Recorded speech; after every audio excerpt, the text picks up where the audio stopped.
Okay, well, we've got the majority of people signed up have now been able to join. So thank you, everybody. We can get things started. So just a few words before we hand over to our presenters today. I'm Rebecca Roberts-Hughes and I'm the Director of Policy and Communications at the Architects Registration Board. Today you're going to hear from our Independent Professional Practical Experience Commission on their findings, which we will be publishing tomorrow. This is an advanced briefing, so everything you hear today is confidential up until the details are published tomorrow. Please do ask questions. This is your opportunity to hear directly from the commissioners about their work and their recommendations. And please do ask questions as we go. So there will be some functionality on your screen. It's usually at the bottom, a Q&A. So you can type those in and we'll try and get to as many of those as possible during the session. But with that, I'm going to hand over to ARB's chair of our board, Alan Kershaw, for an introduction before we move on to the commissioners. Well, thank you very much, Rebecca. And I'm Alan Kershaw. I'm the lay chair of ARB, which I've been doing for the best part of 5 years now. And I'd just like to say a few words of introduction. I'm going to hand over to the real stars of the day, who are members of our commission. This forms part of our efforts to reform how architects are trained and educated in order to modernize the competencies required of architects to face the many challenges they face now, the ones that are emerging, and future ones. And the overall aim is to remove regulatory barriers to becoming an architect in the UK. Now, the intention of the reforms is to increase access to the profession, to allow a great deal more flexibility in the way future architects can enter the profession, and enabling competent people from a wide range of backgrounds, the widest possible range of backgrounds, to become architects. And we want to do this while upholding the profession's high standards in order to protect the public. The public is protected best when the standards and the reputation of a profession are upheld, so that the fundamental word in regulation, trust, can come into play. Now, the work of the Commission was to investigate the challenges faced by architecture candidates in the UK in seeking suitable practical experience. Thinking back a few years now to even just before I started, we did some research on the whole range of educational issues. One of the most obvious areas, which wasn't an area we could immediately solve straight away, and indeed we still can't solve on our own, was the variability of practical experience available to future architects. Variations in its availability in different parts of the country, in the quality, in other words, how they were treated and what they got out of the education, the consistency of the way practical experience addressed the competencies they'd need, and how those were assessed, and generally the overall quality of the experience all round, so that we could be sure at the point when someone is signed off as competent, they are fit to enter the register alongside others. So the work of the Commission was to investigate that and to review the effectiveness of the existing mechanisms, such as they are, identify best practice and new and innovative ideas of dealing with the problems, investigating collaboration between academia and the profession, because one of the issues alongside those I mentioned was the relationship between academic learning and professional practical experience, the integration of the two, and how haphazard that can be in some ways. And to make recommendations to our board and the wider sector that would improve access to good quality practical experience. Commissioners were appointed to represent the views of education, architectural practice and employment, and policy making. The Commission worked for about a year between March last year and March of this year. It has constantly been an amazement to me how far they've been able to come in that time. We knew it was a challenging timetable, and I didn't frankly believe they could address the issues as comprehensively as they have, but they've done an extraordinary job, and I'll pay tribute to that right now. Now, we've got a dialogue to happen, a long journey to go on, but the work that's been done is really high quality and really thoughtful approach to the issues. The report has now been finished. It's been presented to our board. So we organised this webinar because as individuals and organisations who are either affected by how we take the recommendations forward or who shared your views with the Commission during its work, we wanted you to have the chance to hear more about this before the report is published, which will be tomorrow. Now, I'm delighted to say we have 2 of the 4 commissioners here today to share their views as part of this. The Chair, Chris Husbands, an educationalist, an academic, university leader with decades of experience in the education sector, most recently Vice-Chancellor of Sheffield Hallam University, and in my opinion, an all-round good egg. An architect academic, Felicity Atekpe, an associate professor and director of practice and design practice at the Bartlett School of Architecture at UCL. She has more than 20 years of experience as an educator. In her current role, she provides academic design practice leadership for programs across the Bartlett. They've been the bedrock of this work with their colleagues on the Commission, and I'm going to hand over now to Chris to talk through their work and their conclusions. Thanks, Chris.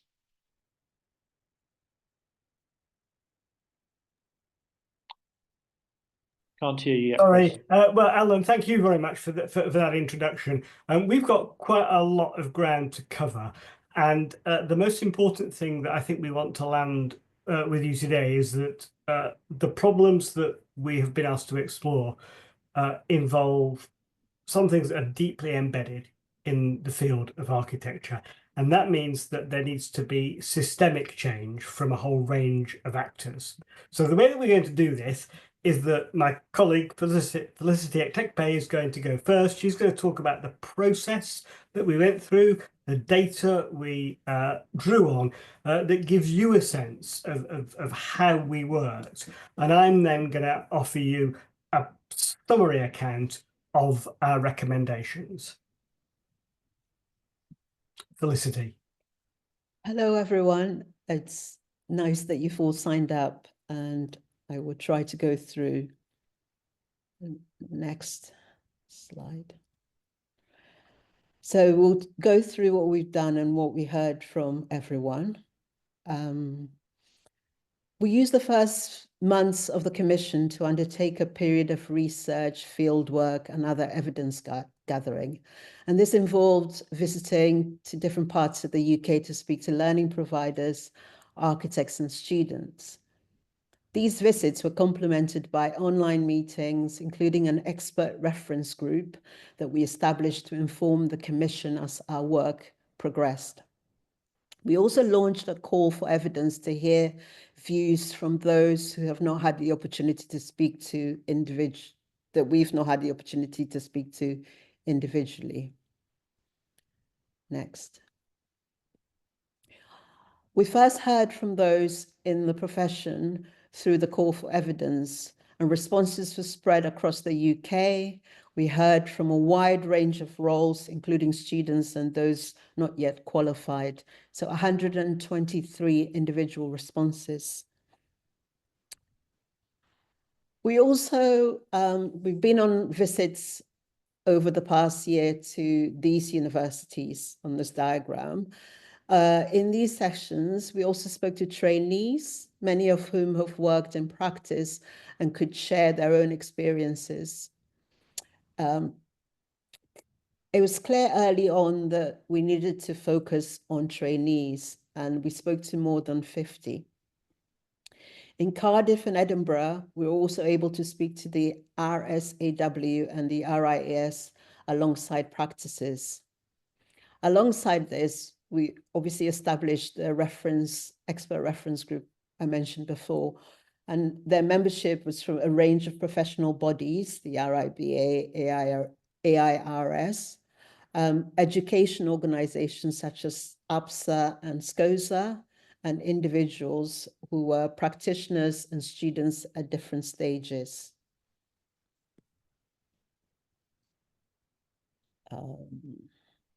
Okay.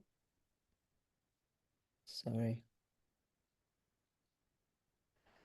The Commission also spoke independently to the above APSA, RIBA, and SCOSA for detailed policy decisions. and discussions. And through engagement with annual conferences and meetings at APSA, REBA, and SCOSA, we shared our work in progress. The ARB has continued to support us with research along these, for example, on attrition, frameworks, and international examples. Next, I think. Sorry, my slide is not changing. Okay,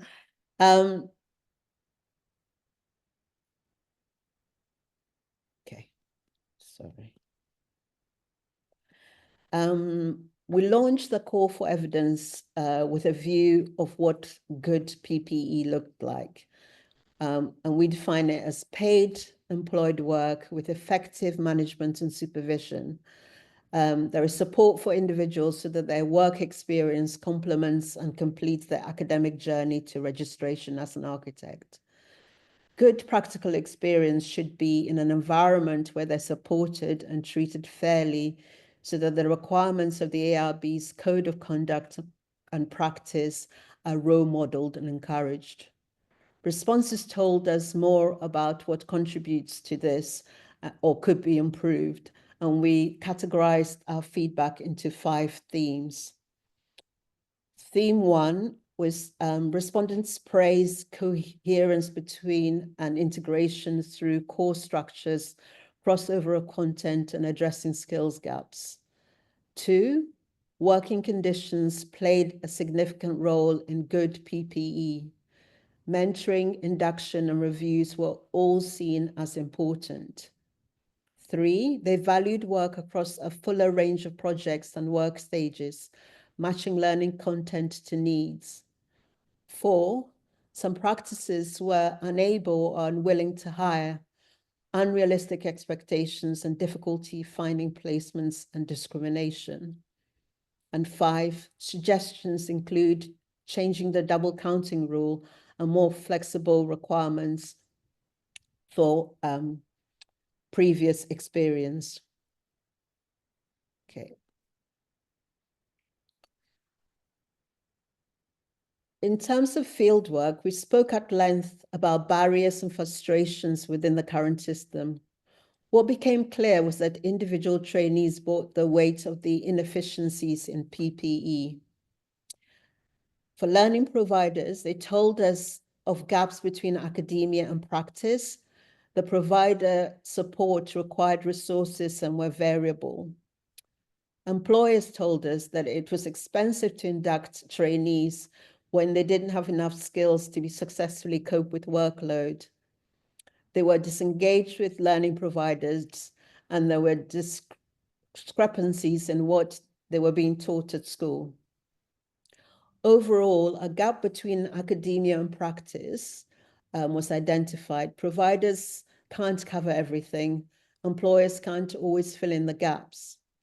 So future architects struggle with the gap and what to expect, yet we're left holding the risk for bridging it. Future architects wanted learning providers to have more oversight and involvement. Apprenticeships have their benefits, but aren't a solution for everyone, everywhere. And recording of progress was too patchy and isn't comprehensive enough. Lots of people link this back to the benefits of effective mentoring through the whole route to registration.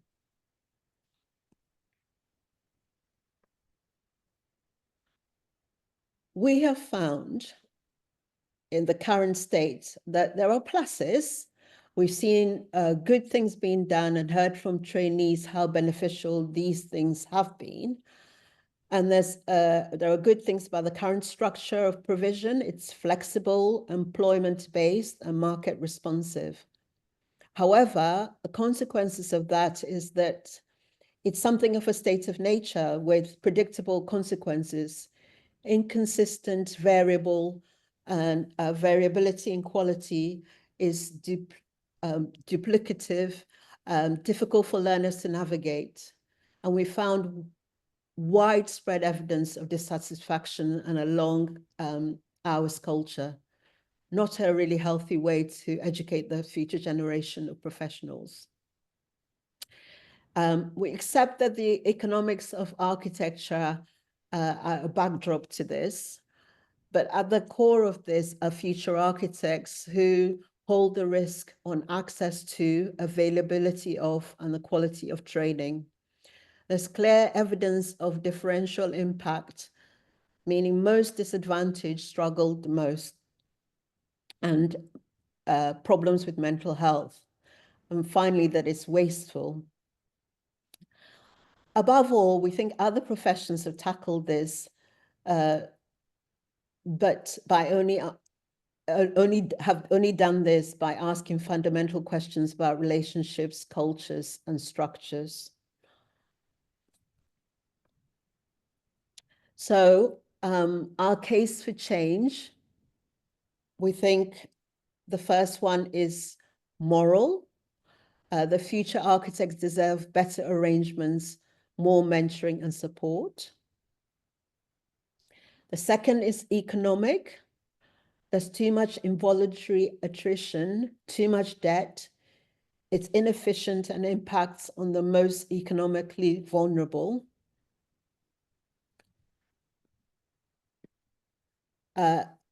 Professional. There are challenges across academia and practice on progress and reflection. And finally, social. Architecture is an outlier because it's not put in place arrangements that mitigate these issues, whereas other professions now have.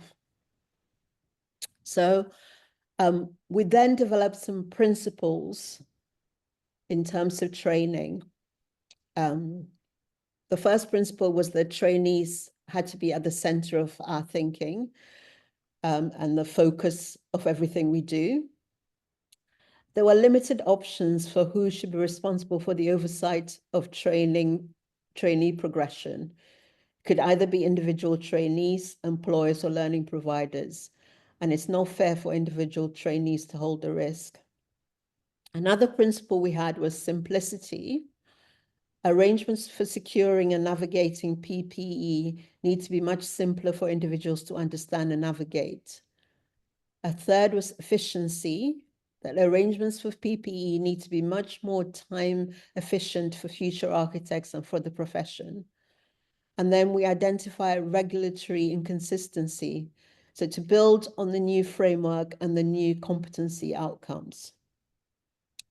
Systems thinking was necessary to think about the whole system and the way in which different organizations interact with each other to contribute towards an individual's progress towards registration. And finally, that it's future focused, so facing the future as far as possible. And I'll hand back to Chris for our recommendation. Well, Felicity, thank you very much. And as you've indicated, the more we looked at this, the more we thought that this was a knotty problem with lots of interconnected parts. So the consequence of that is that there's not a single recommendation. There's not one thing that with one bound the profession is free, so to speak. It needs change across the system. And I'm going to talk you through those recommendations. When you get the report, you'll see it's quite dense. But it does quite clearly say that our recommendations are interlinked and they require change right across the system. So I'm going to give you an overview, and you can stop at the overview, but I am then going to go into a fair amount of detail, although at speed. And to be honest, I don't expect you to keep up with this presentation. There's a lot here, but I'll give you a flavour. So there are recommendations for the ARB, there are recommendations for learning providers, and there are recommendations for employers. We're asking the ARB to remove a whole range of constraints that still exist. Let's go back to the previous slide, Harsha. You're outpacing me for a moment. We're asking ARB to remove a range of constraints that exist that constrain practice. We're asking learning providers to take a coordinating role in facilitating trainees' acquisition of all the competency outcomes, the academic and the practice outcomes. And we're asking employers to step up. There need to be significant improvements in workplace culture and workplace behaviours. And we want these three things to interlock. ARB's changes, learning providers and employers that produces system change. So I'm now going to dig into the changes that we're asking for from the ARB, and I can now have the next slide, Harsha. Thank you. So we're asking ARB to take initiative in leading sustainable change across the profession. There are 4 things. That means reviewing the standards for learning providers. Give you a bit more detail on that in just a minute. We are retaining the advice that experience should be gained within the UK. We think that given the legislative and regulatory environment here, that's important. We want ARB to encourage new qualifications that address both academic and practice outcomes. And we'd like ARB to seek the change in the law so that those learning to be architects, let's say level 7 and above, to be described as trainee architects. So let's just go into a bit more detail on some of those. So the first change is this technical one. Remove the requirement that all academic outcomes must be met before practice outcomes. We think that's a real constraint on integrating academic and practice learning. Next. We want arrangements, ARB to put in place arrangements that enable the range, breadth and variety of experience, which means that we want clear advice issued on potential routes instead of the 2 years practical training experience. We want to remove the requirement to undertake 2 years, not because we think this can be done more quickly, come on to this in just a moment, but because we want the focus to be on outcomes, what trainees need to be able to understand and do. And that means also some technical changes, revising rules on supervision so that supervision can be undertaken by people who are actually working in learning providers. You'll see why that's important in just a minute.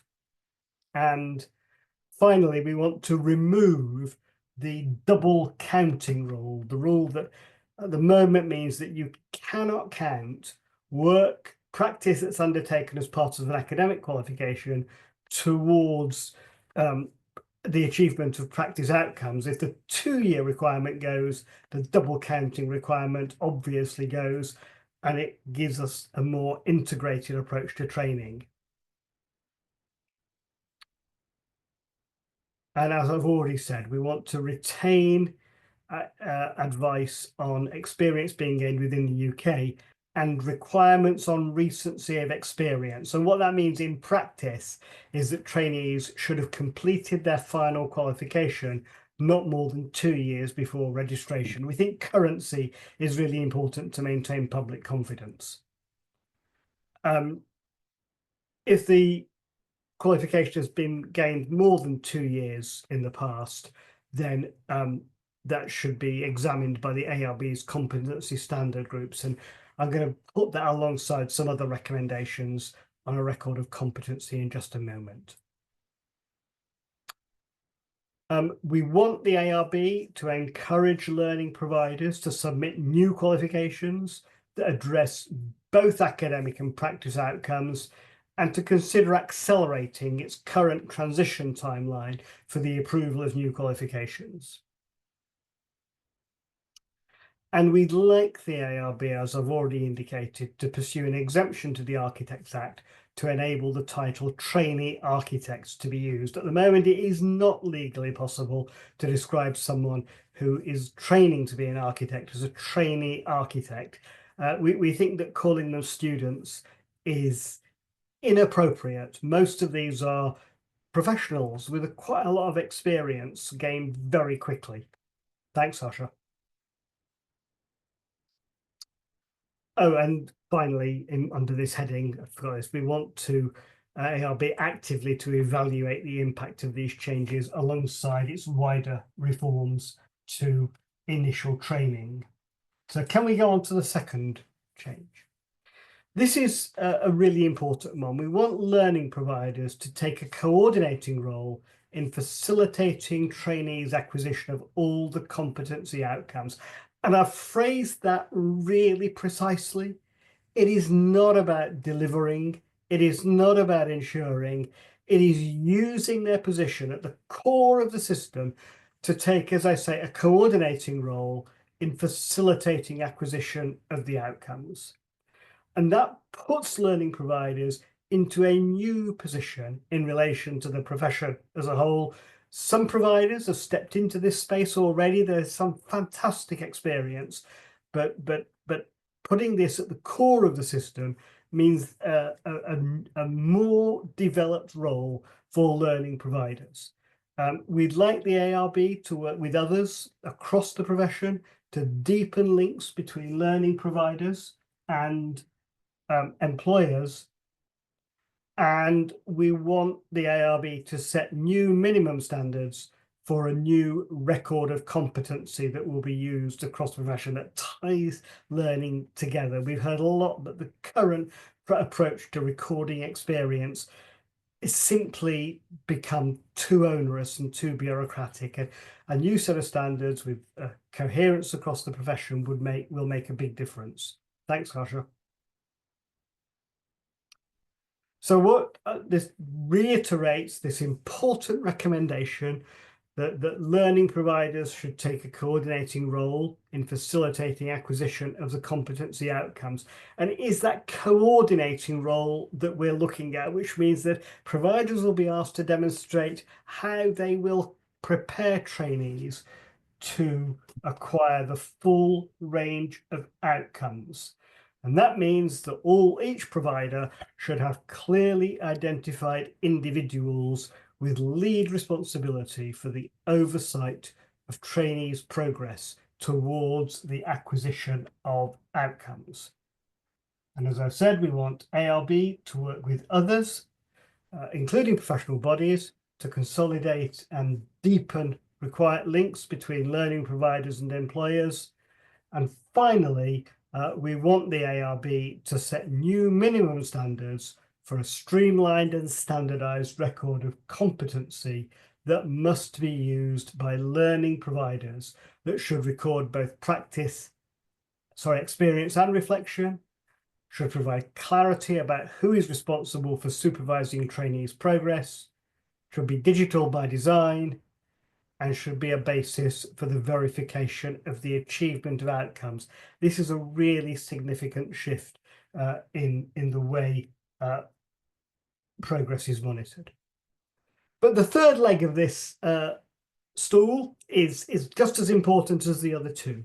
There are some outstanding workplaces. We've been bowled over by some of what we've seen in big and small employers.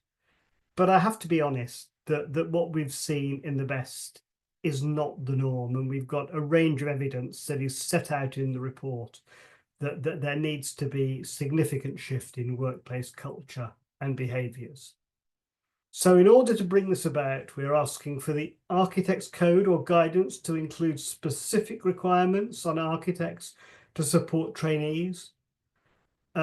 We've thought very hard about this, and we think that there should be a requirement on all architects to undertake CPD on mentoring, not because all architects will support new architects, but because the skills of mentoring are so ingrained in the ways in which contemporary architects need to work.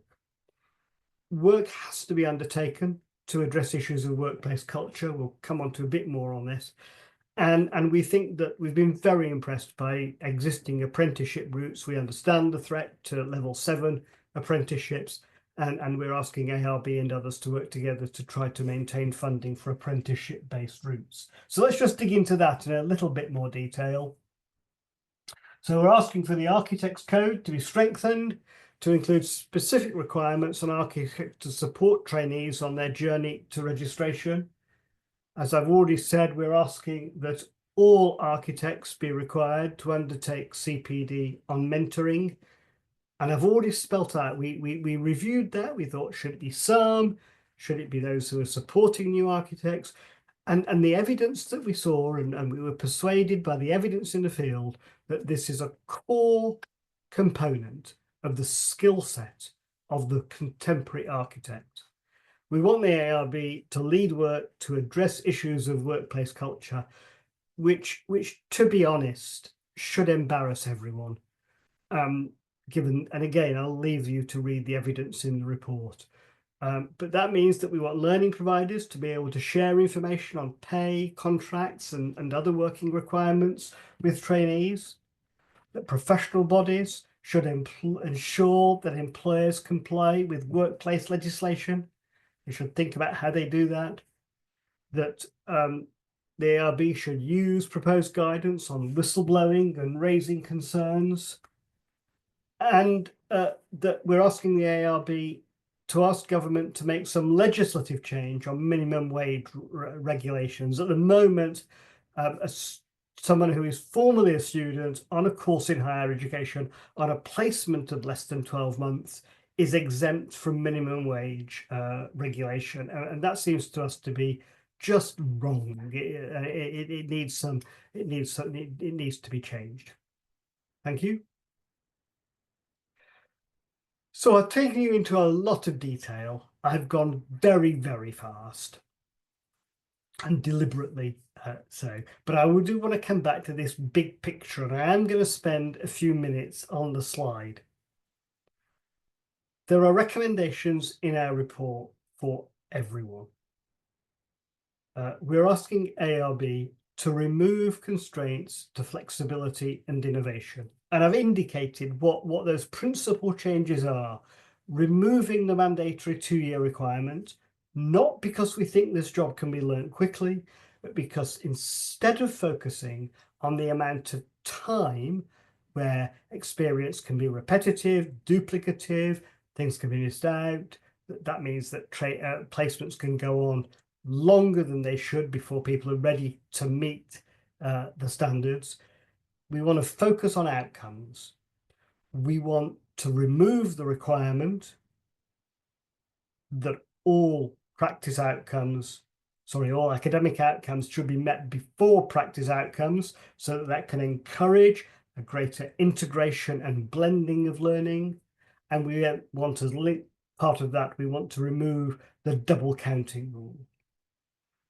We want learning providers to take a coordinating role in facilitating trainees' acquisition of all the competency outcomes, the full range of outcomes that are required in order to be an architect in the middle of the 21st century.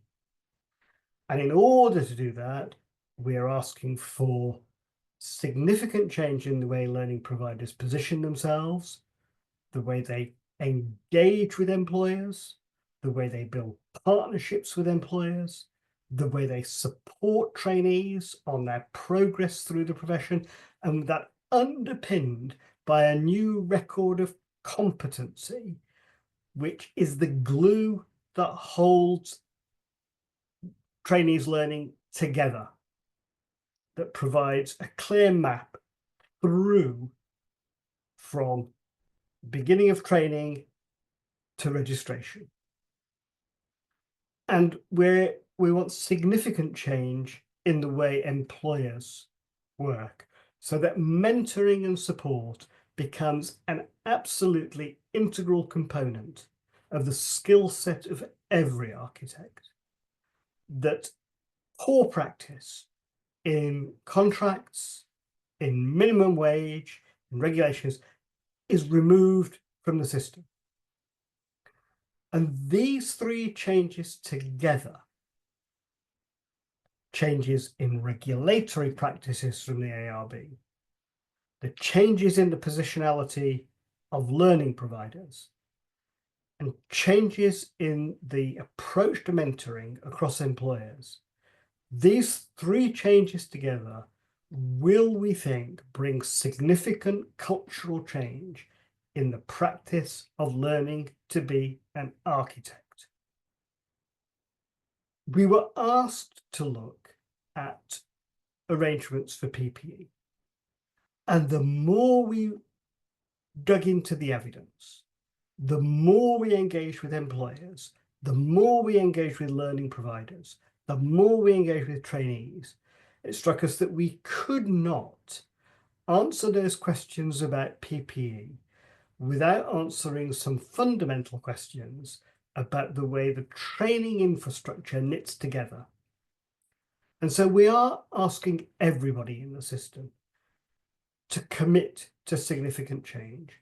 We're asking learning providers to put practice and engagement with practices at the absolute centre of what they do. And we recognise that some already do that. We're asking them to think much more clearly about their relationships with employers and to have at the core a record of competency. We're asking employers to play a consistent part in the preparation of new architects. Many, not just big employers, already do that well, but excellent practice is not the norm. And we're asking the ARB as a regulator to lead the process of improvement. I said at the beginning of my comments that this was not about a single technical change. This is about cultural change across the profession. Some of this will be demanding and some of this will be difficult. And as Alan said at the beginning, I used to run a university. I am fully aware of the financial challenges in higher education. But we have seen outstanding practice on current levels of resourcing, just as we've seen poor practice on current levels of resourcing. And the more we listened to trainees, the trainees who were lost because their routes to registration were not clear or were in some cases blocked by the nature of the work that they'd been asked to do, the more we talked to trainees who were accumulating extraordinary levels of debt, but being treated in a long hours culture in ways that were not building their competence, the more it was clear to us that there is a, as Felicity has indicated, a moral case for change. And our interlocking recommendations are designed to bring about that change that will strengthen the profession, that will build a more diverse profession, and that will build a profession that is much more confident about articulating its value and its ability to thrive. So I'm going to stop there. I've gone very quickly through our recommendations. There is a lot in the report. It is published tomorrow. I hope very much that you will read it. But I hope more than that, that over the next few years, changes in regulation, changes in learning providers, changes in employers get us to a very a very different place for what is an absolutely critical profession. Now, I hope I'm passing to Hugh, the chief exec of the ARB, but I understand that there was some power outage at the ARB offices, so it may be that the next person you hear is Rebecca. Thanks, Chris. No, it was a fire alarm, ill-timed, unfortunately, but here well. So thanks very much, and I did get to hear most of what you said, and I've had the advantage of reading the report. I mean, I think the overwhelming kind of response from ARB's perspective is gratitude for the work that the commissioners have done. But I suppose in summary that our response is that the evidence is pretty extensive and the evidence compelling, and that the message that Chris has given us is that there is too much responsibility and risk which lies with the trainees on their route to registration, and that's not fair nor efficient, and it has to change. And I guess what came through, Chris, from what you were saying is that change is an absolute necessity if we are to shift that. The report sets out, again, what the commissioners described as moral, economic, professional and social cases for change. And again, we at the ARB find the case that they make compelling. As Chris has outlined, there are 3 headline areas for change, and underneath those, a number of specific recommendations. But the 3 headline changes that ARB should lead sustainable change across the profession by removing constraints to innovation. I think in the current parlance, deregulation is probably not quite right, but absolutely recognising that those who are at the coalface around provision of education and training should be able to innovate around those improvements.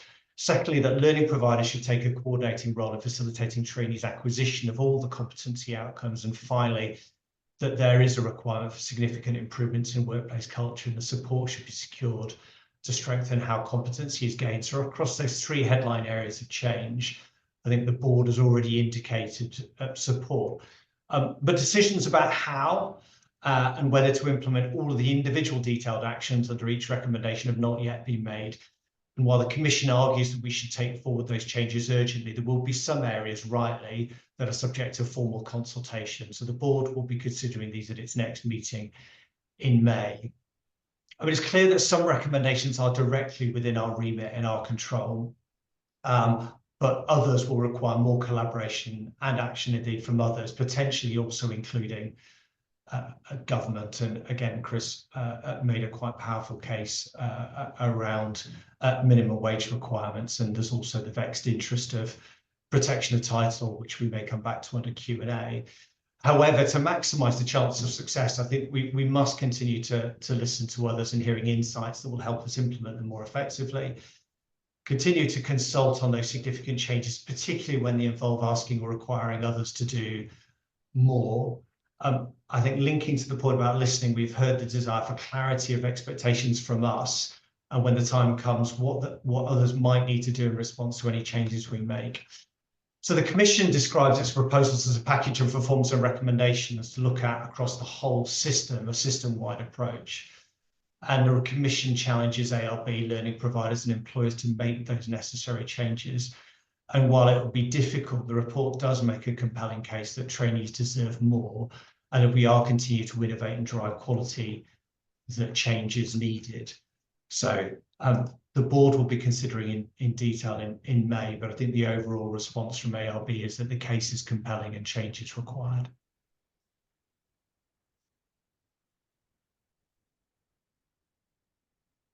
Rebecca, I think it's back to you. Yeah, great. Thank you, Hugh. So thank you to everyone who's sent in questions already. Some of you sent them in advance. Please do keep sending them in live. There is a functionality at the bottom of the screen for those of you watching to be able to type in your question. And over the next 40 minutes, we will get through as many of those as we can. So I'm going to start with a question that was sent in advance from Miranda. Miranda obviously sent this question before hearing the benefit of knowing what the Commission were going to be recommending, but I think the question still bears some importance because it's about what learning providers are going to have to do. So Felicity, the question from Miranda is, on the basis that we're retaining the mandatory professional experience period as indicated, and we now know that you're not retaining it as, not recommending we retain it as indicated, but that professional practical experience is still needed. Learning providers would like really clear instructions as to how this period should relate to the points of assessment for ARB's academic and practice outcomes. So if you could talk us through your initial response to that, please, Felicity. Excuse me, the Commission is recommending clearer tracking and reflection on the competencies gained, and I think it will be important that this record of competency goes hand in hand with that, but also that the standards, we know that we're saying that the standards for trainees won't change. There's still the competencies that are outlined in tomorrow's architects. And there is a lot of flexibility within that as to how individual learning providers assess those outcomes. It isn't so prescriptive in a way. So I think there's a lot of scope, knowing that there are clear boundaries now set, that they have to achieve those competencies, and that it's assessing those competencies that's important. Great, thank you very much, Felicity.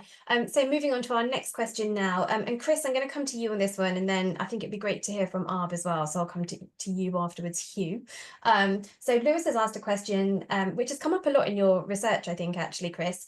There's a lot of marginalised students, so Lewis says tens of thousands of marginalised students who have completed all of the training and education, but because they've not been able to get a placement, possibly due to discrimination, they're unable to finish their qualifications journey and register with ARB. So how are these people going to register ARB without being able to get that placement and that experience, is Lewis's question.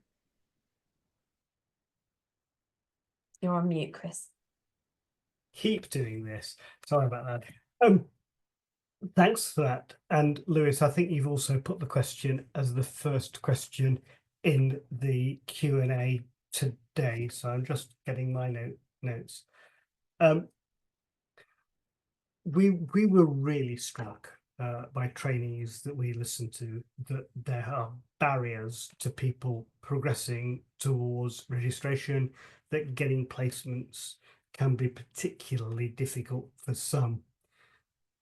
We looked really hard at this. We were not in possession of a magic wand that enables us to create employment opportunities to increase the supply. And one of the purposes of our recommendation to us learning providers to play a coordinating role at the core of this is that we get better information flow about placements. It's entirely possible that by the removal of the Double Counting Act, we can get far more placements built into programs of study that increase the access that all students, but particularly those from marginalised backgrounds, have given better access to placements. So what we're trying to do is to shift away from a system in which almost all of the risk about securing employment, gaining the experience that leads to competency, building towards competencies, all of that risk at the moment rests with individual trainees. And we want to move away from that by creating a stronger system around that with learning providers at the core. Now, as I say, we can't create employment, but I think we can hugely increase access to information and hugely increase access to opportunity, and removing the double counting rule, I think, feels really important there. Thank you. Hugh, is it worth also saying a word from our perspective on this? Because of course, widening access into the profession was really important to us when we undertook our education reforms. You're on mute, Hugh.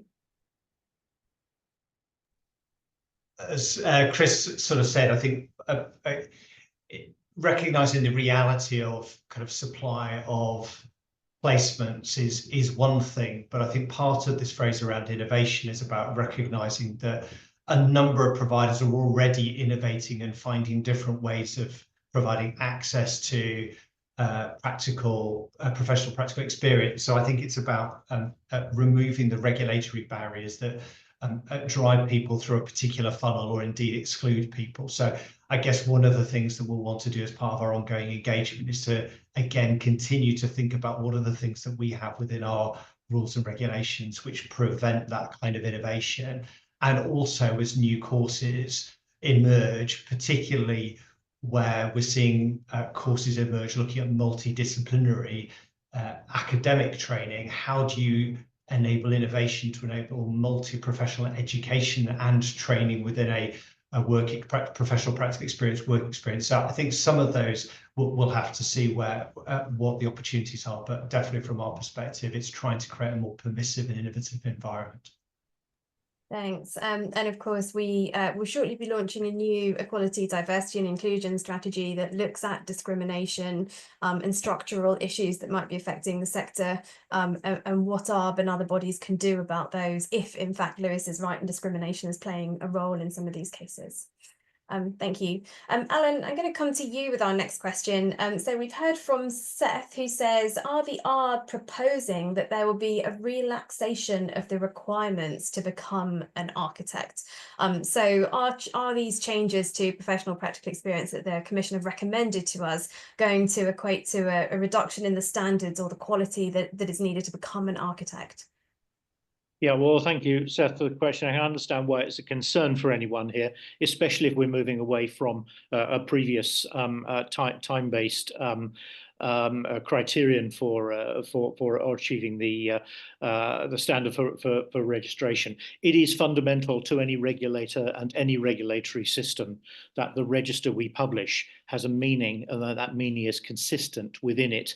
Within itself. Now, we've set out quite clearly the standards of knowledge, the standards of skills, the standards of behaviours that we expect of anyone who's judged to be fit to enter the register.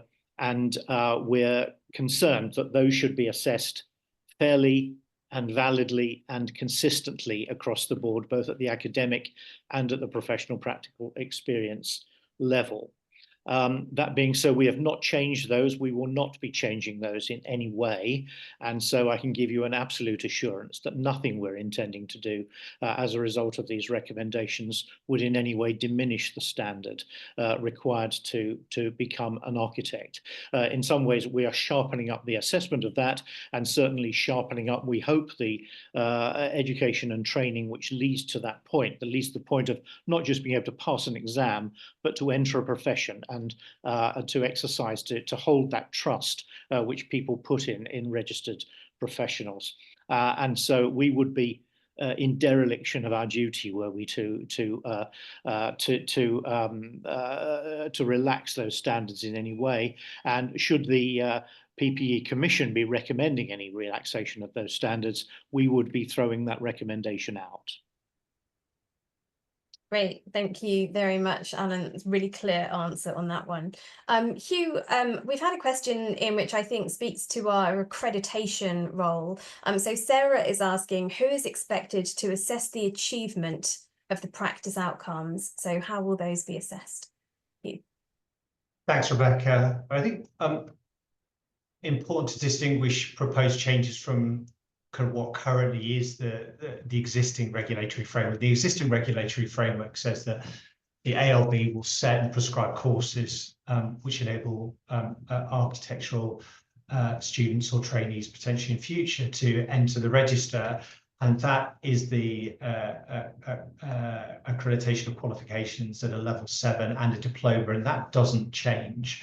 So essentially the assessment of competencies that currently exist will still be through a provider. The question then is, and I think the Commission's report talks about this, is what can be done to encourage the spiral learning, the blended learning between academic and practice. So it will still be learning providers that will assess competency of those standards. I think what I also wanted to do is pick up a question I think I've seen from Des Fagan about the possibility that practice outcomes can still be achieved after academic outcomes. And I think, again, it's the same principle that says, although we want to encourage innovation and to support the narrative that the Commission have set out, which is the attraction that and the improvement for students and trainees if there is blended learning, it still remains the case that there will be flexibility for providers to structure courses in the way that they see fit, as long as they meet the competency outcomes that ALB has set. Great, thank you very much, Hugh, for covering off some other questions in the process there. Felicity, there's a question I wanted to come to you for now, because I know the Commission has talked an awful lot internally about the skills that are needed, and mentoring has come up. So somebody has anonymously asked, they said they're a bit concerned about our potentially requiring architects to mentor, and they've said, what about sole practitioners who don't have any employees or the capacity to do so? So could you talk a bit about why mentoring is something that you're recommending and how you see it as something that could apply to all architects? Yeah, thanks. This is actually critical, we found, to employers of architects, because what we realized looking at what the requirements for mentoring is that it encourages a way of working together. So even a sole practitioner has to work with other consultants in the profession. And this is a way of enabling that to happen. And after all, there may be one sole practitioner for a time that doesn't employ anybody else, but that's not to say that will be the case forever. But we felt that the requirements for mentoring were really the requirements for collaborative practice, which is something that I think no current or future architect can really do without, which is why we have recommended that it becomes mandatory, whether that's taken on board or not. But that was the reasoning for it. Thanks. Alan, could we bring you on that one as well, please? Yes, if I may, thank you very much. It's a point. It's a very fair question, and it's a point that came up at the board when the commission came to talk to the board about this, and it was naturally went through people's minds. Not everyone is a mentor. I think the recommendation is not so much that we want everyone to be a mentor, but that we want everyone to gain the interpersonal skills which go with mentoring. So it might be a way in to that. So without wanting to water that down in any way, inevitably, a lot of us don't do mentoring in our regular lives for whatever it is, just not the position we're being in. But having those skills, the interpersonal skills, the understanding, the listening skills, the things that go with it are quite important for the behaviors which help architects and other professionals to do their work. And I would point out one that my colleagues are very tired of me mentioning, a statistic, that something like 75% of all professional complaints in most professions can be traced back to a failure in communications. So learning the sort of skills that go with good communication skills, mentoring training may well be a good way into that. Seem to us a practical way to address that sort of issue. Many reasons why it's a good idea, but no intention to make everyone, as it were, artificially become a mentor. But having those skills generally can't do any harm and will usually do a lot of good. Great, thank you, Alan. Chris, I've got a question that I'm going to come to you on. We've had a few questions come in about other professions and what other professions the PP Commission has looked at in its work. I'm going to read out one of those. There's quite a few though. This one's from Nikhil. So have we compared the new guidelines on how we align to improve our profession to what other professional bodies do? For example, the Solicitors Regulation Authority. So Chris, could you talk a bit about other professions we've looked at, and I know that's come up in the Commission's report. Yeah, it's a very good question, and I came into this as something of a novice in the field of architecture, and there are some features of architecture which are quite different from, for example, Solicitors Regulation Authority. So the Solicitors Regulation Authority regulates not only individual solicitors, but also solicitors' practices. The ARB regulates individual architects. It does not regulate practices. Now, that's a very specific example. I can go on at great length. The really key thing that I think we honed in on as the problem that is a cross-professional problem that we were trying to solve is, how do you construct training in professions where there is a balance between off-the-job academic competencies and on-the-job practice competencies? And we're really interested in thinking about professions that had dealt with, that's the wrong phrase, I apologize, that had addressed that as a conceptual problem. And so we were trying to think about, given the nature of this profession, given the nature of the things to be learned, how can we more effectively draw together off-the-job academic training and on-the-job practice training in a largely employment-focused context? Those were the cross-professional questions that we were looking at. But what we were absolutely not doing is to say, how do we make architecture regulation more like, and then fill in the name of any profession that you want to choose. We're trying to work with the grain of a very distinctive profession. Can I just pick up a couple of other questions that are in the chat that sort of flow off from that, which are as we know, there's protection of title, not protection of function. I'm not going to rehearse the issues here. They'll be familiar to most people. We are not proposing that there is a basis that we think that defining function looks very, very difficult. I think the route through this is defining the added value that trained architects bring. We did think there's people who've asked questions about architectural trainees, architectural assistants. There are a range of names. The core of this is that student is not the right label, and it was used right the way across. Our preference, and we did work through this, was for trainee architect. I entirely accept that that does require some legislative change, but the language that we have at the moment is not an appropriate language to describe most of the people who we're talking about, and that's the shift that we really want to see. Great, thank you, Chris. Though you're right, a couple of questions have come up around protection of function. So two on opposite sides. So I wonder if it's worth just Hugh saying a word about our and our regulatory role. So the first one is from Samita saying, and Chris, you picked this up, why isn't the recommendation for architects regulation to include protection of function? That would increase income, Samita thinks, provide financial stability for small practices, and therefore lead to better work conditions for all. So that's Samita's position on it. And alternatively, we've got Robert, who is asking, can you provide reassurance to the chartered architectural technologists that ARB will not try to include protection of function? So of course, this is a policy debate. Hugh, I wonder if you could talk about ARB's role and why those aren't issues that we've asked the Commission to look into.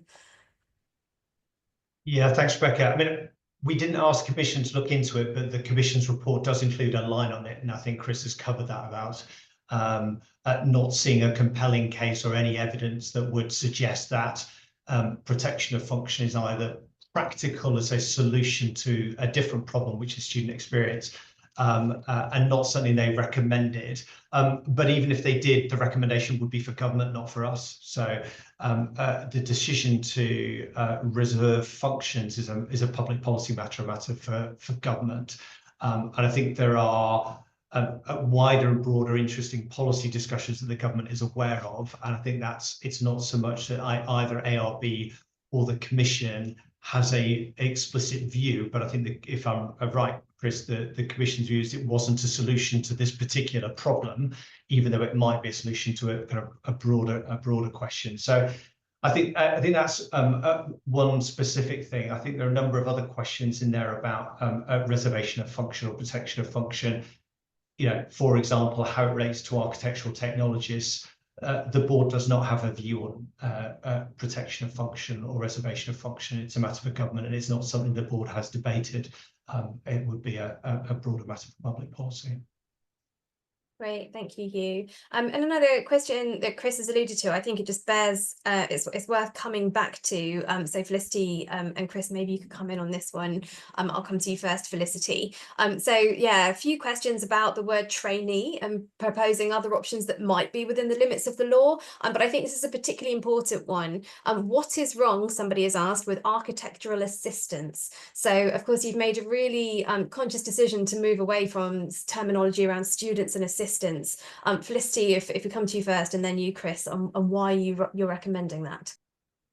We heard a lot from architectural trainees or trainee architects, if I'm allowed to use that term, about the fact that by the time they were in employment, they had, in fact, quite a lot of experience compared to the rest of the design team, and were not being treated as such. And so for them, it really mattered what they were being called, because they'd gained all this experience. And after all, if they're on an apprenticeship route, they would have been gaining experience from day one. So we also agree that that was important, because I think anything that we can do to improve their lot in employment whilst they're gaining the competencies and outcomes is, you know, the best that we can do. It matters a lot in how they're treated, how they're perceived in practice, how other adjacent professions regard them in practice as well. So for all those reasons, and we did explore architectural trainee, I think assistant, they felt was just almost too derogatory in a way. Architectural trainee might be what we come to, but it seemed that you know, a trainee architect already describes that they're not qualified yet, but gives them the status of what they really are, is that, you know, they've done a lot of the work that is required to become an architect. To be very blunt, it's about nouns and verbs. The noun in trainee architect is architect. The noun in architectural trainee is trainee. The noun in architectural assistant is assistant. And so we were looking at this as a process. Look, I appreciate that I'm building a lot on my grammar here, but it is about putting people into a professional structure. And these are people who are learning to be architects. They are trainee architects. Call a spade is in a sense where we were heading on that. That was our thinking. Entirely accept that there might be other views on that, but student is the wrong word. Great, thank you, Chris and Felicity. Alan, I'm going to come to you with our next question. So we had a question from Charlotte, which concerns the workplace culture report that ARB published last year. And of course, part of the reason we undertook that research was to inform the Commission's work. So the Commission were involved in that and had a presentation on it at quite an early stage. So Charlotte is asking, what do your recommendations on issues of workplace culture propose the ARB do to ensure that employers comply with workplace legislation? We've seen examples of REBA chartered practices exploiting their workforce, to Charlotte's view. So how do you propose this is monitored to avoid it being something practices should do but don't in practice? So Alan, of course, this does touch upon ARB's role, which is around individual architects rather than practices. But to interpret Charlotte's question for us, we know there's a problem with workplace culture. Commission have got some brilliant recommendations. How do we ensure that change happens rather than just announcing that it should? Sure. Well, thank you very much. And just as a codicil to the last discussion, whatever term we end up with for people in the position that Commission have been considering, it must have the indication of someone who's on their way to being an architect. You know, something like architectural assistant could be almost anyone. It could be someone who's only ever going to be an assistant.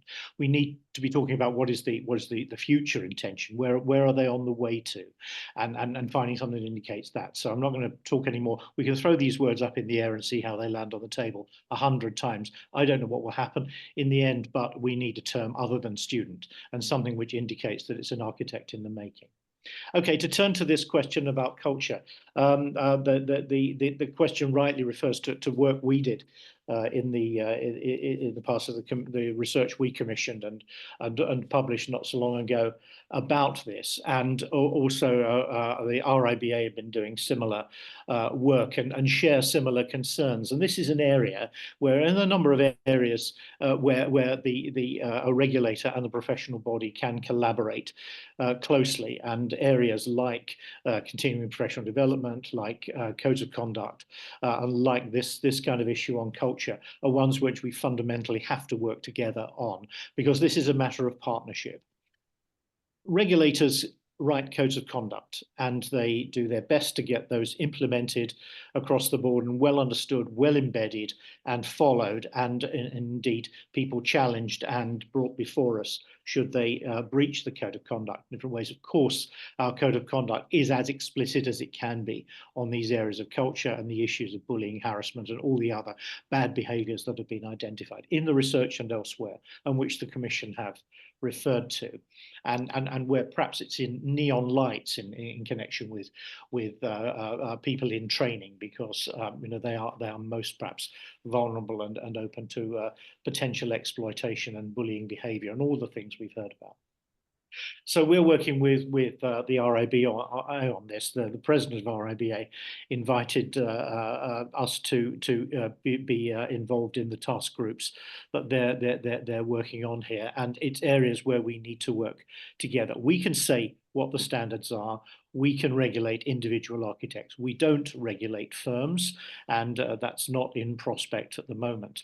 The chartered firm scheme from RIBA may well offer a way in, but I understand from the question that is perhaps not as effective as it could be. What is certain is that a change in culture requires leadership. It's fundamentally a leadership issue. Buzz phrase at the moment, tone comes from the top. While the regulator can do our part in leadership also has to come from the professional leadership body. Now, we have to work together on this. It's not for one or the other of us. I'm not saying it's all RIBA's problem. They're not saying it's all our problem, but we need to work together on this. There needs to be a change. It is a horrible truth in life that if you leave culture alone, it will ultimately change over about a generation. But, and you can't control that. If you're going to effect a culture change, you need to take decisive action. We will do whatever we can on this. We've been very clear on what our views are, and where it doesn't happen, and we've seen it in institutions and also in firms, we will take action to ensure that it does. As I say, this is a matter where crucially it is seen in high relief that regulation is a partnership. It is something which the regulator cannot simply decree to a profession. And so that's why we're working hard with the RIBA to see what can be done and to create that tone which will help to push forward the change that we need. So my next question, I'm going to come to Chris on. So we've got a question from Fevos online here, who is keen for you to talk a bit more about how your recommendations address the core problem that the Commission looked at. So they're saying, how do your suite of recommendations, including the removal of the 24-month minimum, stop trainees being stuck doing the same thing over and over again? So how does it help with that career development, and how can it move them towards registration and remove the barriers that are taking up a lot of their time in that sort of way? Thanks, Rebecca, and thanks, Fevos. I could say a slightly more general thing first. There are lots of really interesting questions in the chat, and there's a fair number of them that are actually answered in the report. So do I don't sound like a stuck record here, but do please read the report. And questions about assessment, about record of competency, about the relationship with academic and practice outcomes. We do talk about those in some detail and with pretty careful use of our language. Fevos, the answer to your question, I think, goes like this. On its own, it doesn't necessarily guarantee it.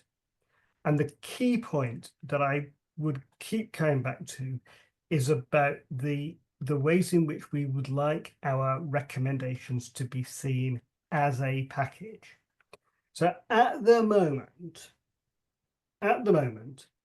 once someone has completed 2 years, a mandatory 2 years, there is some evidence that you get really quite challenging and dysfunctional questions about, well, I'm ready for registration, but they haven't covered the competencies, so they have to build up more time, and that means that they get irritated about the work that they're doing. Their employer then relationships are not good in that environment.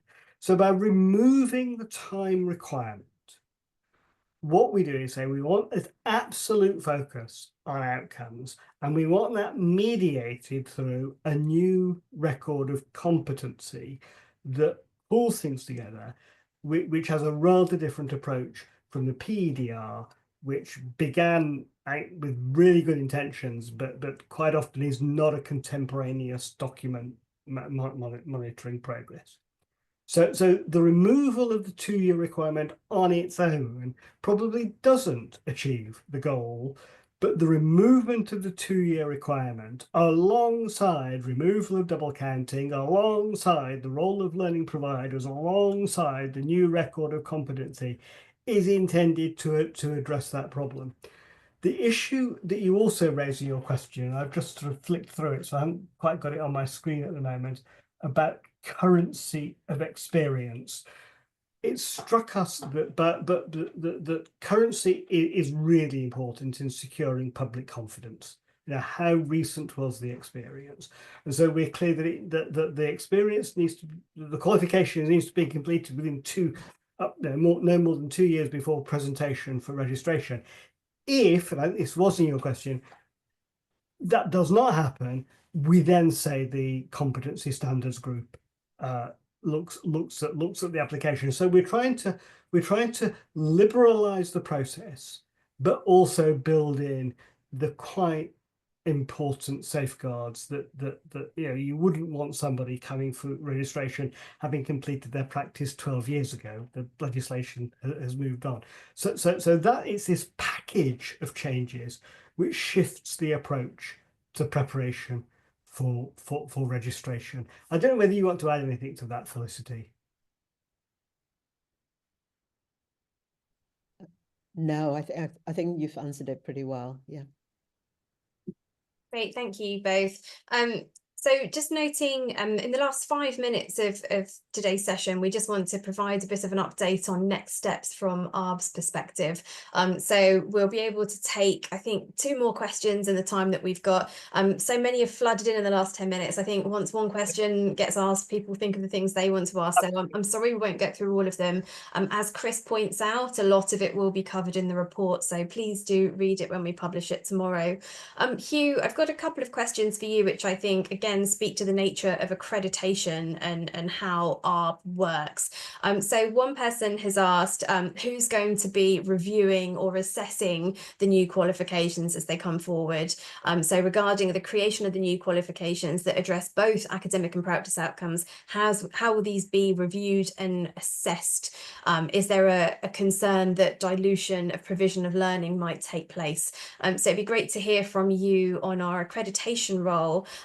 And then just to throw one other question forward quickly, Carl is saying that he's worried that some architecture undergraduates could seek to enter a master's level course without any practice experience. And could this be problematic for learning providers and for the profession? Hugh, if you could talk a bit about our accreditation role and hopefully how that would address some of those concerns.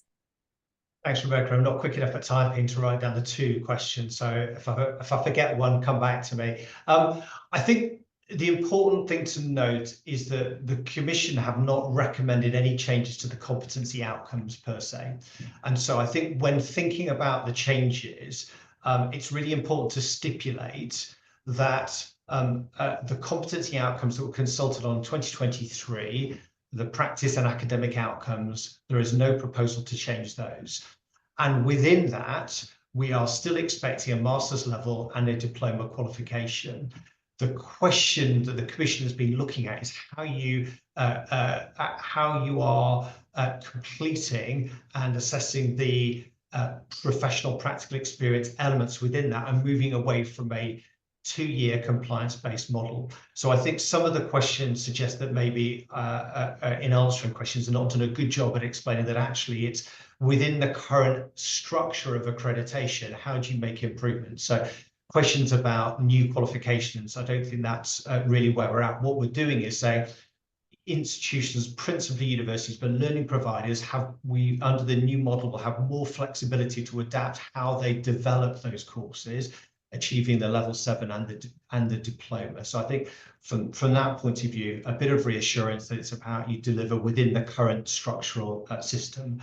I think the question from Carl was about that early point. I mean, I think again, what we're talking about is really a record of competence, and the report goes into it in some detail that takes you through not quite cradle to grave, but your period as someone aspiring to join the register. And I think looking at the Commission's report, that provides a far more robust measurement and tool for students, providers, and employers to track that through. So at the moment, clearly, when you're joining a master's level 7 master's course, there is a presumption of 1-year training. A presumption, it's not a requirement, but I think what hopefully this will do, subject to the board's approval is to provide a more integrated, blended approach, which does not rely on 1 year out in university, 1 year out in university. It provides a kind of a more blended approach. So take away some of that risk of assessment for institutions, but nothing that doesn't already exist, but moving away from a time-based measurement. I've seen Chris nodding, so hopefully I've done justice to what the Commission's intentions were. Yeah, Chris, would you like to respond on that as well? Yeah, yes is the answer. I'm not going to repeat what Hugh said. There's a fairly detailed account of the way we see the record of competency being commissioned and operating. I wanted to just make a slightly more general comment about the questions. I thought all the questions that I can see on the screen in front of me are really interesting questions. I think the overwhelming majority of them are addressed in the report. The report doesn't provide all the answers, and there are things that we say that OERB will need to think about, the things that learning providers need to think about, the things that employers need to think about. The one point I want to come back to is that we're looking to make this a more coherent and integrated program of training and development, which has benefits for new architects, which has benefits for the profession. On the way, I think there are a lot of implementation challenges, but the key point here is that the arrangements that we've got at the moment are too often too haphazard. They are too disarticulated, and they are not operating in the interests of the profession, in the interests of new learners, and therefore not in the interests of society more generally. So my request would be, please read the report. I'm very, very happy to talk in detail about questions that come out of it afterwards, if that is helpful. But the key thing is, can we rise to the challenge of change? Thank you, Chris. And I'm going to come to you with one last question before we just move to wrap up, and I'll give a short update on timelines. So Jack's asked a question which I think gets to the heart of the move towards an outcomes and quality assurance based system. So Jack's asked, given the focus on outcomes rather than duration or process, was there any consideration given to recognising professional experience that happens not with registered architects but with other professions, including, for example, architectural technologists? Yeah, that's a really good question, and you will find in the report lots of references to the way in which architecture is becoming increasingly located in multi-professional environments, in the approaches to the built environment more generally. A lot of this report should be seen as permissive, so that provided learning providers can put together programs of study which lead to the outcomes, we want to see diversity and innovation. So the answer is yes, that is there.